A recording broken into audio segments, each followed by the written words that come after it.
We've all seen it before. The situation is dire and it looks like there's no hope. But out of nowhere, somebody says, 今ここで限界を超える and all of a sudden, they're able to pass whatever troubles were in their faces. You might be thinking, but Rema, that's from an anime. What does that have to do with anything? And to that, I would say yes, it's from an anime, but the concept is as real as you and me. And even us non-anime characters can surpass our limits and go beyond plus ultra. And you have probably done it a lot of times. Like starting and finishing an assignment on the day of submission, or starting to read just a few days before an exam and still getting a C grade or higher. Leaving things for the last minute is something that is frowned upon, and for good reason. But maybe, just maybe, that situation isn't all that bad for you. And as a matter of fact, might be exactly what you need to do your best and become a last-minute genius. Over the past 2 weeks, I achieved something that I believed to be impossible, at least my current efforts, and this is how I did it. Bear in mind that what I'm about to say is purely subjective and might not work out well for everyone.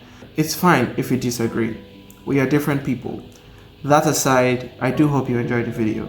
But first, why is a last-minute situation important for enhancing your performance? Well, it's because whether we're running out of time or faced with a very competitive task, the reason why people improve under pressure is all because of adrenaline. When you're under pressure, a whole heap of adrenaline is released into your system, which has a lot of performance boosting effects. However, leaving our work for the last minute is always a bad idea because it can lead to us overworking ourselves and breaking down. And that is why in this video, I'm going to be talking about how I tricked my mind by creating a false sense of urgency without having to wait for the last minute, and enjoyed all the perks of improving without being under any real stress. To create a false sense of urgency, you need 3 things, and it just so happened that at the time, I had all of them.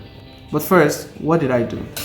In the past 2 weeks, I uploaded 6 videos, which is something that I have never done before, even before I started putting a decent amount of effort into putting these together. And this is exactly how I did it. Okay, so the first step is have sufficient amount of data for the work that you want to do. Have enough data and equipment. And I would say school was very stressful, so I wasn't able to film or script. But in spite of all of that, I was still coming up with video ideas. So when I wanted to put this whole thing together, I just took up 5 ideas I already had, added this one, and I made it 6.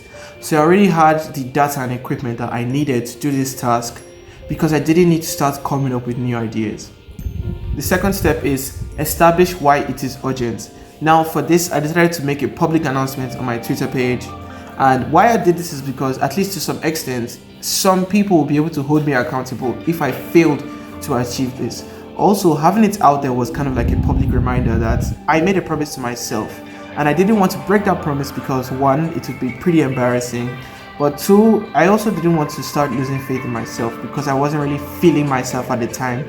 And that is why I absolutely had to do it. The third step is be emotionally invested. Now, if you already have a logical reason as to why it is urgent, that is not always enough.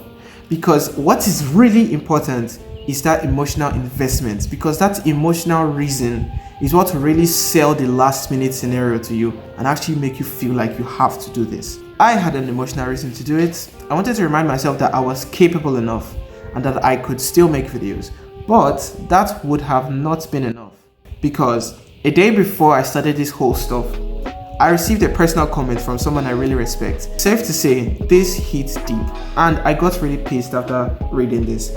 But I used that anger constructively and used it to motivate myself. So whenever I felt like slacking off, I would remind myself of what the person said, and I would get pissed again, but then I would get back to work. So just like that, I became emotionally invested. Now, I'm going to throw this as a bonus. Step 4. Now, this was very important in helping me achieve this whole process, and I think this is the most flexible because you can really use it in any situation where you need to do something but you don't feel motivated enough. Now, step 4 is to set the bar low.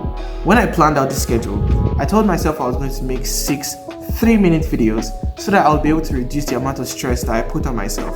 So whenever I got to work, whether it was scripting or filming or editing, I just had it in the back of my mind that the video just had to be 3 minutes. So then I felt more motivated and I felt like it was more achievable as opposed to making a 6 minute or 5 minute video. But as we can see, only one of these 6 videos was just 3 minutes, and that was just barely. So by setting the bar low, I motivated myself to get work done, and in the process of working, I exceeded my own expectations, and that was how I was able to make 6 videos in 2 weeks.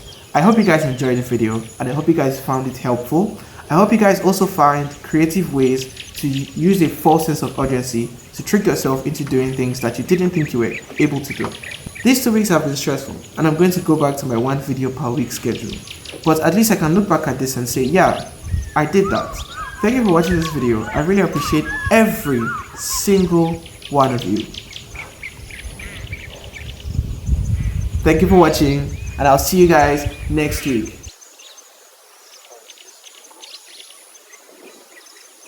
What did you make that sound?